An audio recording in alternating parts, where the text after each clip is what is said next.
इस वीडियो में हम लोग दो तरह का न्यूक्लिक एसिड जो कि है DNA deoxyribonucleic acid and RNA ribonucleic acid वो लेके डिस्कस करेंगे डीएनए आरएनए में। ठीक है।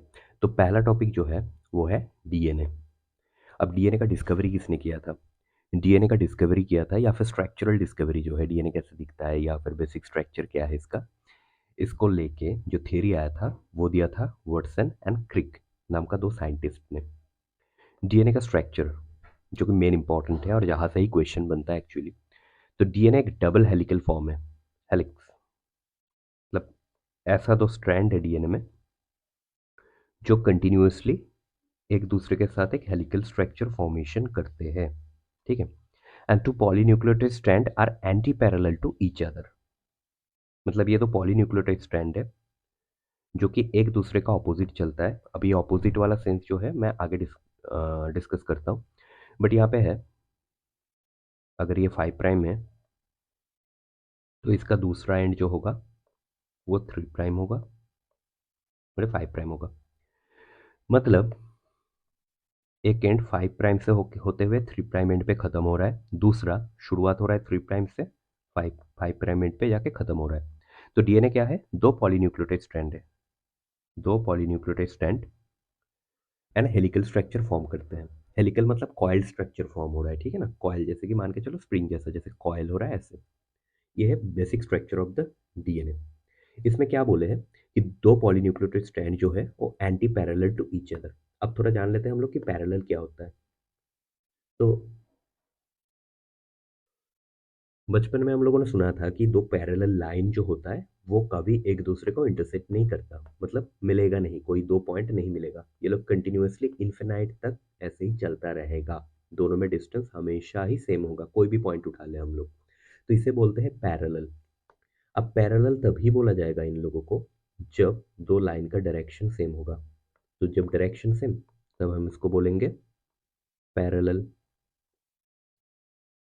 बट एंटी पैरेलल क्या है? एंटी पैरेलल है, सेम ही डेफिनेशन आता है एंटी पैरेलल में, बस थोड़ा सा डिफरेंस जो क्रिएट हो जाता है पैरेलल और एंटी पैरेलल में, दोनों लाइन का डायरेक्शन डिफरेंट होगा। बाकी पैरेलल वाला हर एक चीज़ इसमें भी फिट आता है। जैसे कि दोनों लाइन कभी मिलेगा नहीं किसी एक पॉइंट पे जाके, दोनों में हमेशा डिस्टेंस जो होगा वो कोई भी पॉइंट उठा के हम लोग चेक करें सेम ही होगा। मतलब पैरेलल वाला डेफिनेशन यहाँ पे भी फिट हो रहा है। बस इसमें डिफरेंस क्या है पैरेलल और एंटी पैरेलल में?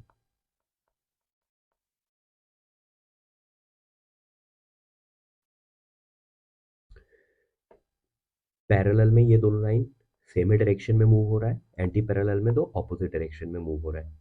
बट यहाँ पे हम अगर डायग्राम को देखें तो थोड़ा कंफ्यूजन क्रिएट हो सकता है, जैसे कि ये पॉइंट पे तो आके मिल गया, बट ऐसा नहीं होता है। ये 2D स्ट्रक्चर है डीएनए का और डीएनए एक्चुअली है 3D स्ट्रक्चर। दो लाइन ऐसे, आप लोग अगर थोड़ा गूगल करो या फिर कोई वीडियो देख लो डीएनए का, तो दो लाइन कभी भी नहीं मिलता। दो लाइन में इक्वल डिस्टेंस ऐसे रहता है हमेशा ही। बट ये 2D में दिखाया गया है इसलिए ऐसा लग रहा है कि ये पॉइंट पे जाके दो लाइन मिल गया है, ऐसा नहीं होता, ठीक है ना। तो एंटी पैरेलल क्यों बोला जा रहा है इसमें? देखो, एक तो 5' से 3' एंड तक हो रहा है, एक स्ट्रैंड चल रहा है, ठीक है ना। दूसरा स्ट्रैंड जो है वो 3' to 5'। अगर हम 5' को स्टार्टिंग पॉइंट मान के चले, 3' को एंडिंग पॉइंट मान के चले, तो ये स्ट्रैंड ऐसे मूव हो रहा है ना। और सेम चीज़ इसमें क्या है, 5' को अगर हम स्टार्टिंग पॉइंट मान के चले, 3 को एंडिंग पॉइंट मान के चले, तो देखो ऐसा हो रहा है, मतलब दोनों ऑपोजिट डायरेक्शन में मूव हो रहा है, इसलिए ये है anti parallel to each other. जिसमें एक है 3' to 5' एंड दूसरा है 5' to 3' एंड। और हेलिकल स्ट्रक्चर मतलब क्या है? दोनों कॉइल फॉर्मेशन कर रहा है। ओके। अब थोड़ा आगे चलते हैं, इसमें क्या लिखा है। Polynucleotide strand held in position by the hydrogen bond. ये जो बीच में लाल लाल जो दाग मैंने मार्क किया है, इसे बोलते हैं हाइड्रोजन बॉन्ड। इसका भी एक स्पेशल सिग्निफिकेंस है। हम लोगों को पता है कि नाइट्रोजन बेस जो है वो न्यूक्लिक एसिड फॉर्मेशन में एक मेजर रोल पार्टिसिपेट करते हैं। और नाइट्रोजन बेस दो तरह का होता है। एक होता है प्यूरिन, मैं थोड़ा यहाँ पे नोट डाउन कर देता हूँ।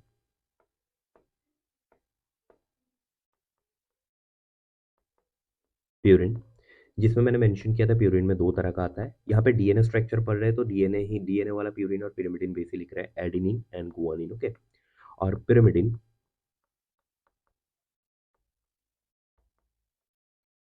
जिसमें दो तरह का नाइट्रोजन बेस आता है।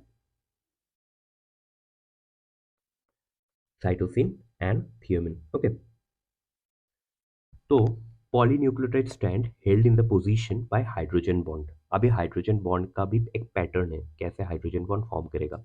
जैसे कि यहाँ पे लिखा हुआ है adenine always pair with thiamine, मतलब एडेनिन एक प्यूरिन है नाइट्रोजन बेस, वो हमेशा थियामिन जो कि एक पिरिमिडिन नाइट्रोजन बेस है इसी के साथ ही हाइड्रोजन बॉन्ड फॉर्म करेगा। और कितना हाइड्रोजन बॉन्ड फॉर्म करेगा?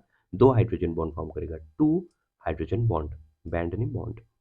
ओके, गुआनिन जो कि एक प्यूरिन बेस है, साइटोसिन जो कि एक पिरिमिडिन बेस है, डीएनए के केस में ये लोग आपस में तीन हाइड्रोजन बॉन्ड फॉर्म करेगा, ठीक है ना। तो मैंने जो यहाँ पे सिंगल लाइन से यहाँ पे मार्क किया, क्योंकि एक माइक्रोस्कोपिक स्ट्रक्चर है, यहाँ पे क्या रहता है एडेनिन और थियामिन जब हाइड्रोजन बॉन्ड फॉर्म करेगा तब ये दो हाइड्रोजन बॉन्ड फॉर्म करेगा, गुआनिन साइटोसिन ऐसे तीन हाइड्रोजन बॉन्ड फॉर्म करेगा, ठीक है ना। तो ये थोड़ा हम लोगों ने ये पता चला हम लोगों को, एक तो डबल हेलिकल स्ट्रक्चर है, दो पॉलीन्यूक्लियोटाइड स्ट्रैंड जो है वो एंटी पैरेलल है, मैं ये एक्सप्लेन कर चुका हूँ क्यों एंटी पैरेलल है। पॉलीन्यूक्लियोटाइड स्ट्रैंड जो है वो आपस में इक्वल डिस्टेंस क्यों बना पा रहा है, क्यों स्टेबल हो पा रहा है? क्योंकि वो हाइड्रोजन बॉन्ड फॉर्म कर रहा है। अब हाइड्रोजन बॉन्ड का भी एक स्पेसिफिक पैटर्न है, एक प्यूरिन रहेगा और एक पिरिमिडिन रहेगा, ठीक है ना। अब एडेनिन जो है वो हमेशा थियामिन के साथ ही बॉन्ड करेगा, ऐसे कि नहीं कि एडेनिन साइटोसिन के साथ बॉन्ड बना रहा है हाइड्रोजन बॉन्ड, ऐसा नहीं होता। एडेनिन हमेशा थियामिन के साथ ही बॉन्ड बनाएगा हाइड्रोजन बॉन्ड, और कितना बनाएगा? दो हाइड्रोजन बॉन्ड बनाएगा। वेरएस गुआनिन जो कि एक प्यूरिन बेस है, वो साइटोसिन जो कि एक पिरिमिडिन बेस है, वो हमेशा उसके साथ तीन हाइड्रोजन बॉन्ड का फॉर्मेशन करेगा, ठीक है ना। इतना तो हम लोगों को समझ आया। अब हम जाते हैं थोड़ा इसका डिस्टेंस वगैरह और एंगल पे। जैसे कि यहाँ पे एक बेस पेयर अटैच हो रहा है स्ट्रैंड पे, यहाँ पे एक दूसरा बेस पेयर अटैच हो रहा है स्ट्रैंड पे, मतलब ये एक बेस पेयर अटैच हुआ, ये एक बेस पेयर अटैच हुआ, दिख रहा है। जैसे कि एडेनिन, यहाँ पे एडेनिन ऐड हुआ है थियामिन के साथ दो हाइड्रोजन बॉन्ड के थ्रू, गुआनिन ऐड हुआ है साइटोसिन के साथ तीन हाइड्रोजन बॉन्ड के थ्रू। अब क्या होता है इसमें, देखो ये थोड़ा 3D मॉडल है तो शायद 2D में उतना बढ़िया से समझ नहीं आए, बट यहाँ से ना एकदम डायरेक्ट स्ट्रेट फॉरवर्ड ही क्वेश्चन बनता है, मतलब डेटाबेस क्वेश्चन बनता है। तो मैं जो बोलना चाह रहा हूँ, दो हाइड्रोजन बॉन्ड पेयर, मतलब दो हाइड्रोजन बॉन्ड या दो बेस पेयर के बीच में जब ये एडेनिन थियामिन के साथ बॉन्ड बना रहा है और गुआनिन साइटोसिन के साथ बॉन्ड बना रहा है, तो ये जो फॉर्मेशन हो रहा है दोनों बॉन्ड का आपस में, तब ये स्टैंड 36 डिग्री रोटेट कर जाता है, ठीक है ना। 36 डिग्री रोटेट हो जाता है इसमें। और हम लोगों को क्या पता है, एक लूप और एक द साइकिल ये बनने के लिए कितना एंगल होना चाहिए? 360 डिग्री। और दो बेस पेयर जब अटैच हो रहा है तब वो एंगल कितना रोटेट करा रहा है? 36 डिग्री। डिवाइड करेंगे तो 10 आएगा। 10 जो नंबर है इसका एक सिग्निफिकेंस है। यहाँ पे आप लोग अगर गिन के देखो तो मैंने 10 लाइन बनाया,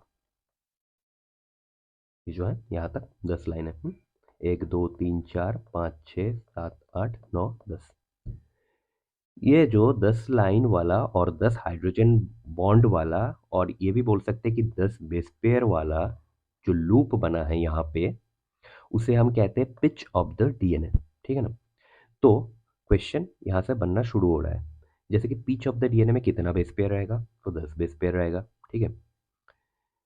एक हाइड्रोजन बॉन्ड और दूसरा हाइड्रोजन बॉन्ड में जब एक हाइड्रोजन बॉन्ड अटैच हो रहा है पॉलीन्यूक्लियोटाइड स्ट्रैंड के ऊपर, और दूसरा अटैच होने के बाद स्ट्रैंड कितना डिग्री रोटेट करता है? 36 डिग्री, ठीक है ना। तो ये हम लोगों को पता चला। अब आता है थोड़ा और डिटेल अंदर में, ठीक है। ये जो दो हाइड्रोजन बॉन्ड का फॉर्मेशन हुआ है, इन दोनों में आपस में डिस्टेंस कितना होगा? तो डिस्टेंस जो होता है वो होता है 3.4 एंगस्ट्रॉम और 0.34 नैनोमीटर। ओके, कौन सा डिस्टेंस? ये वाला डिस्टेंस, दोनों हाइड्रोजन बॉन्ड जो फॉर्मेशन हुआ है उसका बीच का डिस्टेंस, कि दोनों कितना डिस्टेंस पे हाइड्रोजन बॉन्ड फॉर्म कर रहा है। और ये जो डिस्टेंस कवर जब भी होगा तभी यहाँ पे स्टैंड 36 डिग्री रोटेट होगा। सिमिलर डिस्टेंस यहाँ पे भी होगा, यहाँ पे भी स्टैंड 36 डिग्री रोटेट होगा। ऐसे ही 10 बार जब रोटेट होने के बाद ये एक लूप सा कॉइल सा फॉर्मेशन करेगा जहाँ पे 360 डिग्री का रोटेशन हो रहा है। और ये जो 10 हाइड्रोजन बॉन्ड का फॉर्मेशन वाला जो सिस्टम है, इसे हम बोलते हैं पिच ऑफ डीएनए। ओके, तो क्या देखा हम लोगों ने यहाँ पे, दोनों हाइड्रोजन बॉन्ड का बीच वाला जो डिस्टेंस है वो है 3.4 एंगस्ट्रॉम और 0.34 नैनोमीटर। ओके, और एक पिच का जो फॉर्मेशन होता है तब उसमें कितना बेस पेयर रहता है या फिर कितना हाइड्रोजन बॉन्ड बन रहा है? 10 पेयर ऑफ हाइड्रोजन बॉन्ड बन रहा है ना। तो 10 हाइड्रोजन बॉन्ड पिच का अगर डिस्टेंस निकालें, मतलब लेंथ ऑफ पिच,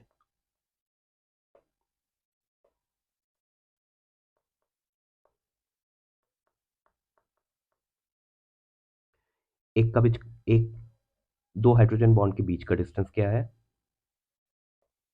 3.4 एंगस्ट्रॉम और बीच में कितना रहता है? 10, मतलब 34 एंगस्ट्रॉम। और इसको भी अगर 10 से मल्टीप्लाई कर दे तो आएगा 3.4 नैनोमीटर। तो डीएनए का पिच जो है, ये कंप्लीट डिस्टेंस जो है, ये कितना होता है? 34 एंगस्ट्रॉम और 3.4 नैनोमीटर्स। ओके, ये एक डायरेक्ट क्वेश्चन बन सकता है। तो हम लोगों ने यहाँ पे क्या क्या देखा?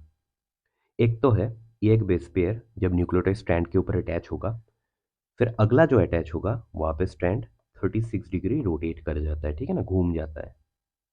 और हमको पता है कि एक लूप्स क्रिएशन के लिए 360 डिग्री होना ज़रूरी है, तो 36 से अगर हम डिवाइड कर देते हैं तो 10 मिलता है, मतलब 10 बेस पेयर मिल रहा है हम लोगों को। ये 10 बेस पेयर वाला जो सीन है इसी को हम बोलते हैं पिच ऑफ द डीएनए। अब पता चला कि दोनों बेस पेयर के बीच का डिस्टेंस जो है वो 3.4 एंगस्ट्रॉम होगा और 0.34 नैनोमीटर होगा, ठीक है। तो पिच जो है उसमें 10 बेस पेयर है, बस इसी के साथ 10 का मल्टीप्लिकेशन कर देंगे तो पिच का लेंथ जो है वो पता चल जाएगा हम लोगों को, 34 एंगस्ट्रॉम और 3.4 नैनोमीटर। ये हो गया पिच वाला डिस्टेंस, ठीक है ना। अब देखते हैं आगे क्या है। Backbone made up of the sugar and the phosphate. Backbone मतलब ये जो है हेलिकल फॉर्म पॉलीन्यूक्लियोटाइड स्ट्रैंड जो है वो शुगर एंड फॉस्फेट से बनता है। अब चारगॉफ एक साइंटिस्ट था, उन्होंने डीएनए लिंक्ड कुछ रूल्स पब्लिश किए थे। जैसे कि यहाँ पे हम लोगों ने पहले, जब मैंने शुरू किया था ये टॉपिक बोलना, तब हम लोगों ने नोटिस किया था कि एडेनिन जो कि एक प्यूरिन बेस है, थियामिन जो कि एक पिरामिडिन बेस है, हमेशा डीएनए में यही दो हाइड्रोजन बॉन्ड का फॉर्मेशन करेगा, ठीक है ना। मतलब एडेनिन कभी थियामिन की जगह साइटोसिन के साथ बॉन्ड फॉर्मेशन नहीं करेगा, और करेगा भी तो दो हाइड्रोजन बॉन्ड, ठीक है ना। तो सिमिलरली गुआनिन जो है वो हमेशा साइटोसिन के साथ तीन हाइड्रोजन बॉन्ड का फॉर्मेशन करेगा। तो चरगॉफ इसी को स्टडी करके एक फॉर्मूला लगाए थे, बनाए थे। Total amount of the purine एक डीएनए में जितना होगा total amount of the pyrimidine होगा। क्योंकि अब यहाँ पे देख के चलो, adenine thiamine guanine cytosine, adenine thiamine guanine cytosine, ऐसे ही रिपीटेटिव मोड में रहता है। तो हम लोग यहाँ पे ये पता चल रहा है एडेनिन जितना है एडेनिन थियामिन भी, एडेनिन जब होगा थियामिन भी होगा, गुआनिन जब होगा तब साइटोसिन भी होगा। मतलब यहाँ पे एक डीएनए में total amount of the purine, purine मतलब एडेनिन एंड गुआनिन डीएनए के केस में, total amount of the pyrimidine thymine and cytosine, ये दोनों का टोटल क्वांटिटी, मतलब total amount of adenine and guanine जो कि यहाँ पे लिखा है A plus of G, equals to total amount of the thymine and cytosine. Chargaff ने ये नोटिस किया था, तो यहाँ ये रूल दिया था उन्होंने कि एक डीएनए के केस में total amount of the purine जितना होगा total amount of the pyrimidine भी उतना ही होगा, adenine plus of guanine thiamine plus of cytosine. Okay, next उन्होंने क्या बोला था, amount of the adenine equals amount of the thiamine, amount of the guanine equals amount of the cytosine. ये तो हम लोगों को, मतलब हम लोग कैसे कर सकते थे कि एडेनिन हमेशा ही थियामिन के साथ दो हाइड्रोजन बॉन्ड बनाता है, गुआनिन हमेशा ही साइटोसिन के साथ तीन हाइड्रोजन बॉन्ड बनाता है, एडेनिन कभी गुआनिन या साइटोसिन के साथ बेस बॉन्ड फॉर्मेशन नहीं करता। तो जहाँ पे एडेनिन होगा वहाँ पे एक थियामिन तो होगा ही, एक एडेनिन के अगेंस्ट में एक थियामिन होगा, एक गुआनिन के अगेंस्ट में एक साइटोसिन तो होगा ही। तो डीएनए के केस में एडेनिन जितना अमाउंट में रहेगा थियामिन भी उतने अमाउंट में ही रहेगा, क्योंकि एडेनिन तो बॉन्डिंग ही करता है हाइड्रोजन बॉन्ड थियामिन के साथ, है ना। तो एडेनिन रहेगा तो फिर डबल हाइड्रोजन बॉन्ड भी तो फॉर्मेशन होगा वहाँ पे, और एक थियामिन भी रहेगा। Similar case in guanine guanine, guanine अगर रहेगा तो यहाँ पे तीन हाइड्रोजन बॉन्ड का फॉर्मेशन होगा, और उस केस में एक गुआनिन के अगेंस्ट में एक साइटोसिन तो रहेगा ही। तो एडेनिन जितना अमाउंट में रहेगा एक डीएनए में, थियामिन भी उतना अमाउंट पे ही रहेगा। गुआनिन जितना अमाउंट पे रहेगा एक डीएनए में उतना अमाउंट पे ही साइटोसिन रहेगा। अब ये दोनों का अगर हम मिला देते हैं एडेनिन एंड गुआनिन का टोटल अमाउंट, वो थियामिन और साइटोसिन का टोटल अमाउंट के साथ इक्वल प्रोपोर्शन में रहता है। मतलब एडेनिन और गुआनिन का टोटल अमाउंट एक डीएनए में जितना होगा, थियामिन और साइटोसिन का टोटल अमाउंट भी उतना ही होगा, ठीक है ना।